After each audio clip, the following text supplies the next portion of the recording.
When I first began to examine the whys and hows of producing a painting about the Vietnam War, I had to clarify my own credentials. Could I pull off such a thing? Well, I am a Marine Corps combat veteran, and I was in Vietnam in 1968 and 69, and I have an art career that has spanned almost 40 years. So I did live through those days, and I do in fact have the creative know-how to make something of this inspiration. And that is to orchestrate an ultra-realistic narrative on canvas that would tell stories that still need telling, but do so in a way that no one else has ever done. Another anchor that I felt needed incorporation into Vietnam Elegy was something that might be able to address the revolutionary broadness of the era, the volatile years of the 60s.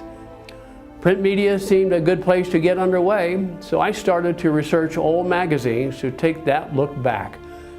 I Googled Life magazine, Look magazine, anybody remember that? Newsweek and others from the mid-60s. It seemed logical that if I was going to try to probe such a sweeping theme, that a front page was best able to capture those topics all in one shot. And then I stumbled across an old-time magazine cover. And there it was, in a single glance, a travelogue of timeless events.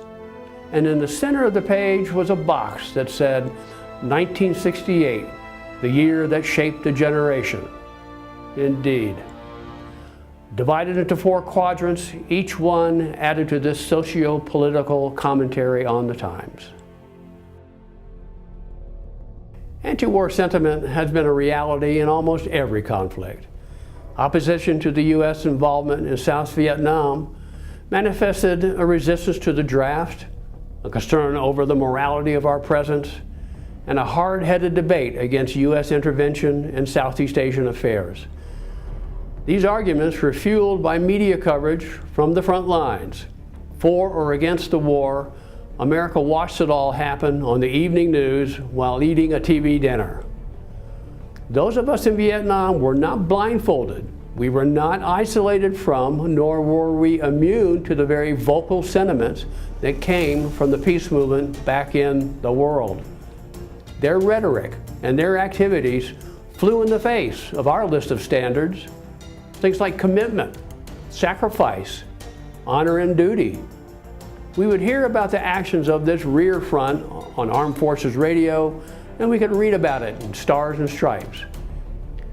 And we'd find ourselves saying, do you believe that shit? Frankly, abandon sometimes defined our mood. And it felt like there were moments that we ceased fighting for our country, but we certainly did fight for one another. If the 60s were revolutionary, they were also evolutionary. And while many changes were occurring stateside, we were walking a very different part of the earth, isolated in many ways, and over time, because of our state of affairs, we began to develop a sub-language, a lingo, vernacular. It was an uncultured dialect that described our circumstances, sometimes rude, dark, racial, but honest. I felt it important to include some of these words, phrases, and emotions on Vietnam Elegy, typed up, cut out, and glued to the cover of an old military issue pamphlet. That process was sort of creepy. It seemed to mimic the letter writing styles of the Unabomber or even a serial killer. Nonetheless, the words would speak volumes not only about our existence back then, but because of our experiences, they would say a lot about who we were to become. Although most of the imagery that I have painted was of events or objects that were directly related to the time in country, the counterbalance to those experiences, if I can even refer to it as a balance, was the stuff going on stateside, back in the world. The painted photo of a peace march is representative of the type of anti-war activity that grew into a significant movement that would eventually polarize the U.S. between those who supported our presence in Vietnam and those who advocated peace and the withdrawal. Those serving in South Vietnam were just caught in the middle. Even though published 20 years after, as a retrospective, the Time magazine cover said a lot about the reality of that era, specifically the year 1968. A lot was going on. We were fighting an unpopular war. Music, free love, and LSD were active parts of the revolution.